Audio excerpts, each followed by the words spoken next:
And I would like to welcome now a very important person in my life. My first meeting with this person was in December, first week of December 1989. So I was a young guy, undecided about a PhD or to go to the industry as an engineer.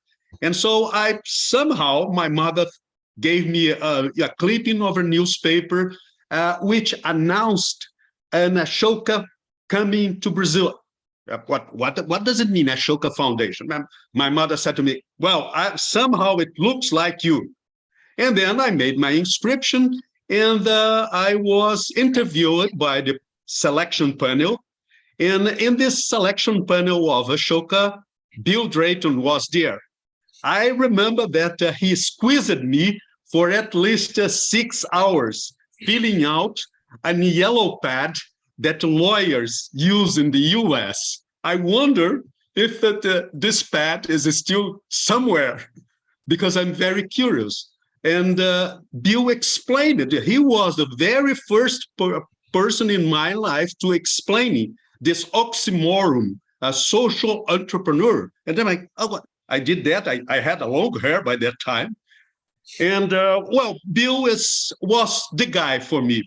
And for the whole life, Ashoka has been a sort of family for me. And Bill is our, most beloved person in this community. Bill, the word is yours to explain why Ashoka is now, focused on this new longevity vision. So I'll give you the floor, please. Well, first, thanks to you and Jeroo for bringing us together. We are the first wave of social entrepreneurs, really. Independence came to Asia in the 40s. The first generation of people who did not grow up with the trauma of colonialism hit their 30s in the 1970s, and then there was a wave, and that's where we set up Ashoka. And now, here in this room, we have many of the people of that wave. And what does that mean? Well, one of the things it means, as you've already figured out, is we're focusing a little bit, maybe a lot, on, well, what are we going to do to change the later decades of expanding life? And when you get the great first wave of social entrepreneurs focusing on something, something is going to happen. And so I think our opportunity here is to map the strategy. What are the biggest opportunities? And so let's think together a bit. Our wave has a number of advantages. One is we're pretty healthy, and that comes in not insignificant part because we have been given the gift of being givers in our lives, significant givers. And the evidence is really clear that giving brings happiness, health, longevity. All the great prophets, all the scientists make that really clear. And that also is a pretty strong clue to, well, what do we want to achieve? So let me give you a little evidence on the correlation between giving, and that in a world of change means you've got to be a change maker to have the ability to give. The correlation between giving and health. So we have a change maker density rate, and you can compare communities, organizations, and it's really, really clear that communities with a high change maker density rate are much healthier on virtually every health category. And the same is true for companies. This is really interesting for insurance companies if you start thinking about this.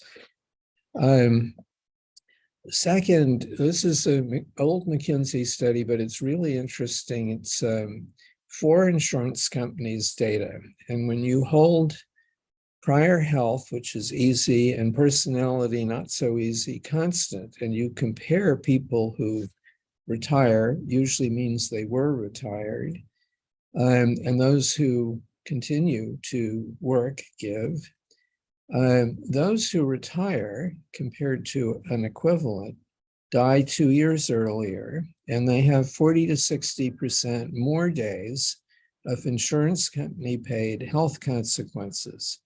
Well, that may be a wash for the insurance companies, but it is not for the older people involved. And then this is one of the most appalling statistics. In the US, when you compare the counties with high and low change making, the low change making counties pre-COVID in one generation lost 4 years of life expectancy. This is really powerful. So that gives us a pretty strong clue that it's really, really important that we make sure that everyone of all ages, sizes, and shapes has the power to give. And we think that the most important right is the right to give. So we've got a problem with ageism and policy. And in the US, when you map it out, 45% of the workforce is not working. And in 1950, 2/3 of men were over 65 were working. Now it's 20%. So how did this happen? Well, the Depression came and no one could fix the fact of massive unemployment. And so they decided to take a large part of the population out of supply. And Social Security paid older people, but not if you worked. Now here's another opposite story. Dr. War came along, World War II, and the US increased the workforce by 40% in 2 years and increased the work week by 20%. And we sent a quarter of the workforce overseas as soldiers. And guess what? There was no supply problem. This is a dramatic, very quick increase in demand and no supply problem. That's the 45%. Now, specifically, you remember Rosie the Riveter? A woman with a bandana and a big muscle. Women, please come and work. Older people, everybody. And that experience laid the groundwork for the civil rights movement, the women's movement, et cetera, older people, people with disability, because it broke the pattern of women aren't supposed to deal with tools or work or older people, et cetera. So we know we can do this, but there are barriers in the way. So we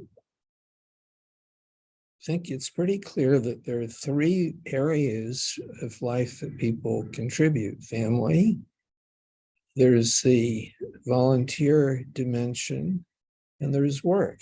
Then work is really, really important. Something is wrong with the policy structure around work. And it's not going to be solved on the supply side.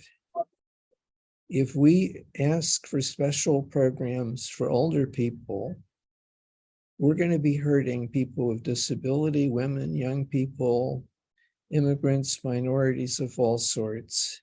people who've been institutionalized, and we're going to be also hurting anyone who cares about any of those people. We don't want to do that. Social entrepreneurs want everyone to have a good life, which means everyone has to be a giver. So we've got to work on the demand side. And there are ways of doing this. One is pretty simple: change the relative price of people versus things.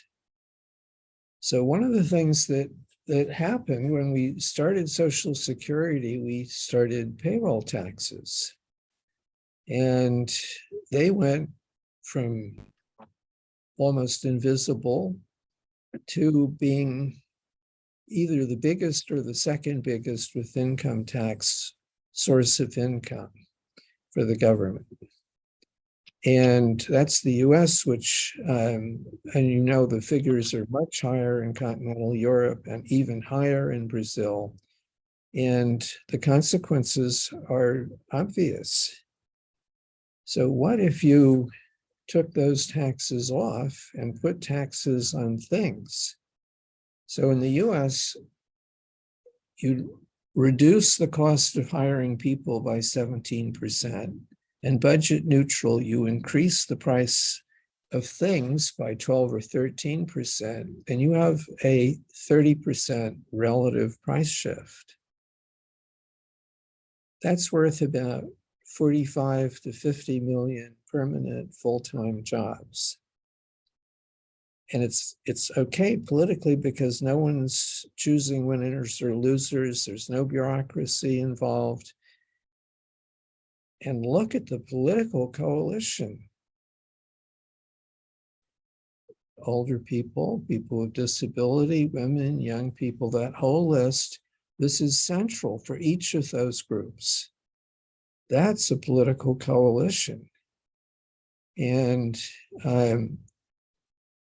there are very few people who are opposed. You would think utilities would be opposed because they use a lot of natural resources and few people.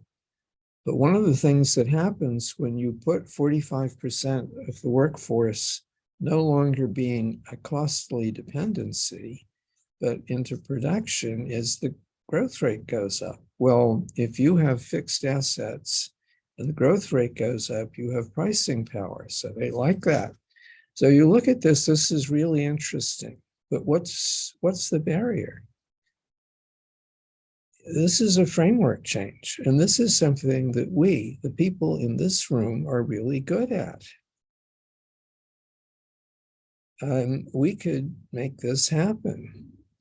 We've caused frame changes before. So that's one that's pretty obvious.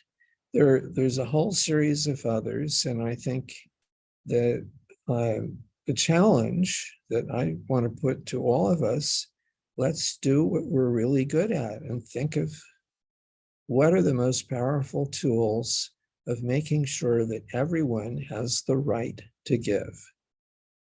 Everyone.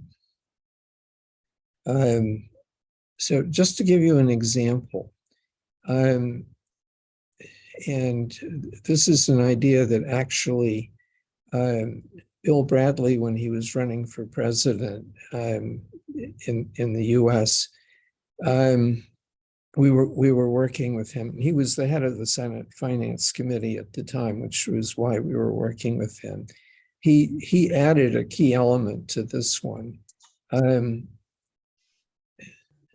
Older people, and for that matter, all the other people who don't have opportunities to work, well, a really attractive and needed thing is to help young people in multiple different ways. They need to go through the first experience of having a dream, building a team, changing their world.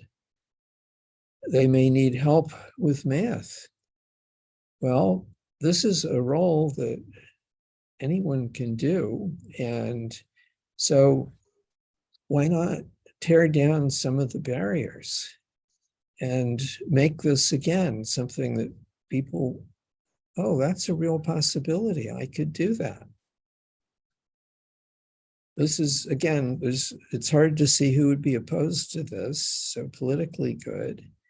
And Bill's addition was that the one barrier is that when you have volunteers, someone has to organize them.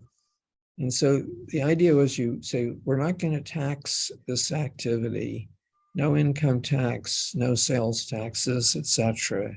if it's done with a school or a religious community. But he added in, let's provide a stipend for the organizer if you have at least 15 volunteers or paid people doing this, and they're putting in at least 15 hours. But we can come up with lots of ideas. But making sure that everyone has the right to give, that's just completely fundamental. And I hope that by the end of the day, we'll have more ideas on the table. So thank you all very much. Let's do it.